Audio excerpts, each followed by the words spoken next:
Assalamualaikum warahmatullahi wabarakatuh. Perkenalkan, nama saya Erlina Nurfadina. Saya mahasiswa S1 IPSJ dari UPBJJ Jember. Di sini saya akan mengajak teman-teman semua untuk belajar bersama mengenai praktikum IPA di SD.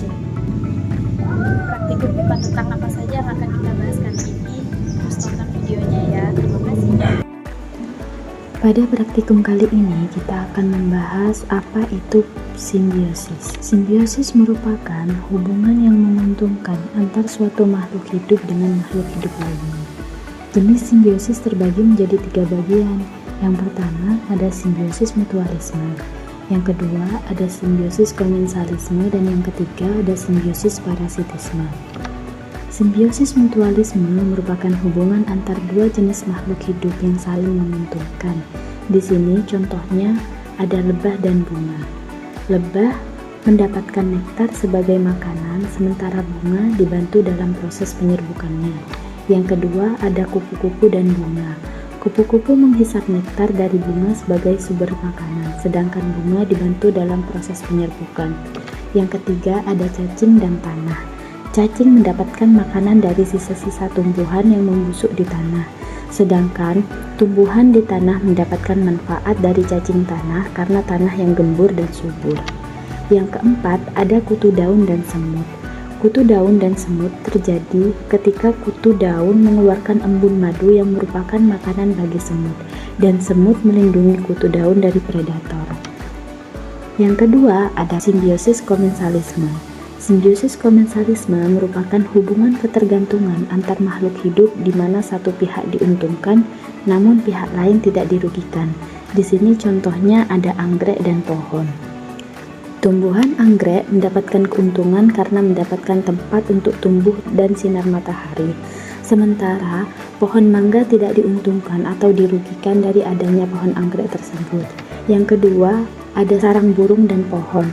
Burung diuntungkan karena mendapatkan tempat tinggal dan perlindungan, sementara pohon tidak mendapatkan keuntungan atau kerugian dari kehadiran sarang tersebut.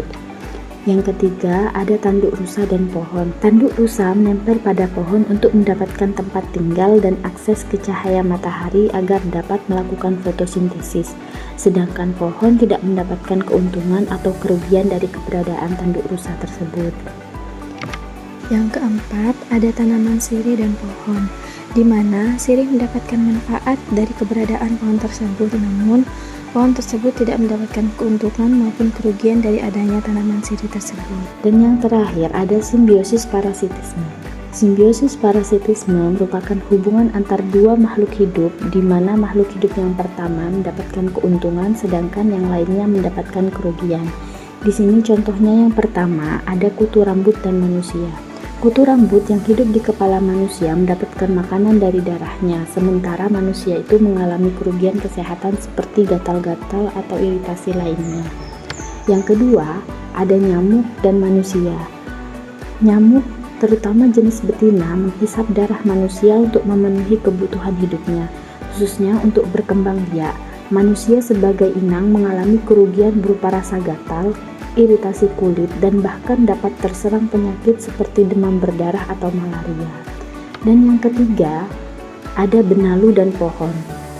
Benalu sebagai parasit menempel pada pohon dan mengambil sari makanan serta air dari pohon tersebut untuk pertumbuhannya, sementara pohon dirugikan karena kekurangan nutrisi dan air yang seharusnya digunakan untuk pertumbuhannya sendiri.